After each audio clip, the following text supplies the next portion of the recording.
बात करते हैं नैतिकता की। शांति की संजीवनी। रश्मि वैभव जी ने लिखा है इसको। सोच एक सतत प्रक्रिया है जो स्वयं उपजती है। हम चाहकर भी विचारों के प्रवाह को रोक नहीं सकते।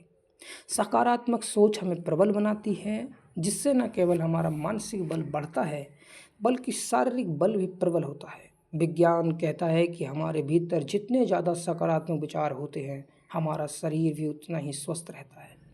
जीवन में कभी भी ऐसा समय आता है कि नकारात्मकता की काल रात्रि का अंधकार ही अंधकार नजर आता है। ऐसे में अनुकूल समय की प्रतीक्षा एकमात्र ध्येय होना चाहिए। विपरीत परिस्थितियां हमें धैर्यवान बनाती हैं। हमारा अंतरतम कसौटी पर तपता है। यह तपन जब पूरी हो जाती है तो मन का कुंदन खरा निकल कर आता है। उम्मीद प्रकृति से मिला सर्वोत्तम उपहार है दोस्तों, जो हमारी समस्त नकारात्मक ऊर्जा को संचित कर हमारे जीवन में अनेक आगे बढ़ने का संदेश देती है। अगर समय विपरीत है तो सोचने की ज़रूरत है। अगर किन्हीं वजह से जीवन में निष्क्रियता का दौर है तो हमें उसका सामना करना चाहिए। वह हमें मजबूत बनाएगी और निश्चित ही सक्रिय सूर्य उदित होगा। विपरीत समय में भी सकारात्मक सोच रखना प्रकृति और जीवन के प्रति आभार व्यक्त करना है। सृष्टि के किसी भी काम में सहयोग देना ईश्वर की उपासना से भी ज़्यादा श्रेष्ठ है। वक्त रेत की तरह फिसलता है और हम समझ नहीं पाते कि कब इतना जीवन निकल गया। रेत में घरौंदे बनाने वाले इन नन्हे हाथों से कब वक्त फिसल जाता है पता नहीं चलता। कुछ सपने सिर्फ इसलिए पूरे नहीं हो पाते कि हम उन्हें पूरा करने के लिए पूरी तरह से सही वक्त की बाट जोहते हैं और वह वक्त कभी नहीं आता। जिंदगी भी कभी एक ही लय में नहीं चलती, लेकिन सोच हमारी सदैव सकारात्मक होनी चाहिए। सोच में एक सकारात्मक जिद हमेशा होनी चाहिए। हवा की तरह परिस्थितियाँ भी हमेशा हमारे अनुरूप नहीं चलती। उनका रुख कभी सीधा तो कभी विपरीत होता है। सकारात्मकता की पतवार सदैव अपने हाथों में होना चाहिए।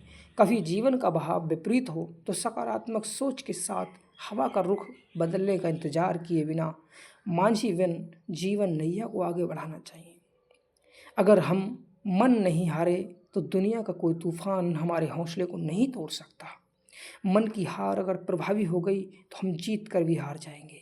इसके विपरीत अगर हम मन से ऊर्जावान हों हमारे तो हार के बाद भी जीत के नए रास्ते खुल जाएंगे। इस संदर्भ में सबसे अच्छा उदाहरण है कर्ण और कृष्ण का। कर्ण महाभारत के श्रेष्ठ पात्रों में से एक है। ऐसे महारथी जो हार कर भी सबके मन को जीत लेते हैं और उनका जीवन प्रेरणा की मिसाल है।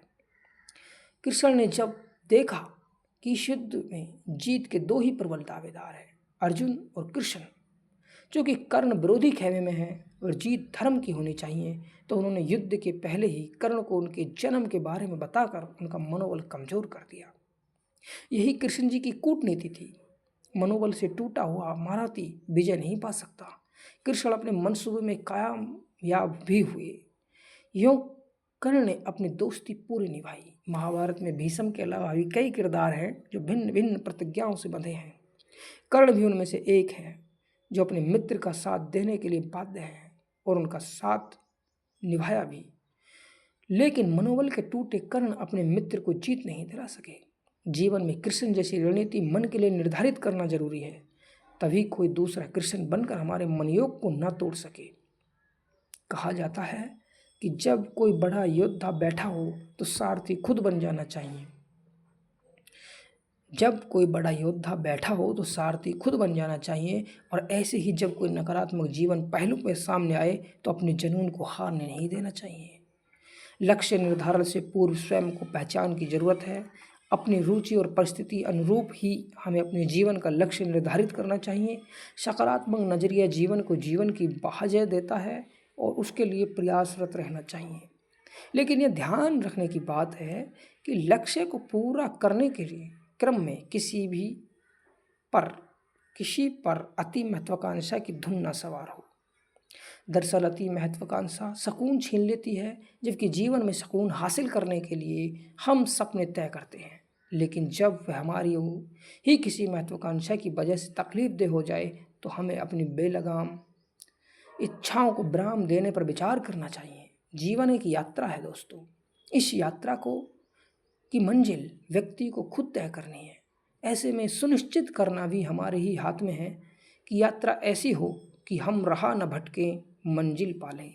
जीवन में अगर नकारात्मक समय भी है तो सकारात्मक सोच उसे आसान बनाएगी। मुश्किल यह है कि हम वर्तमान से ज़्यादा भविष्य के ख्यालों में जीने लगे।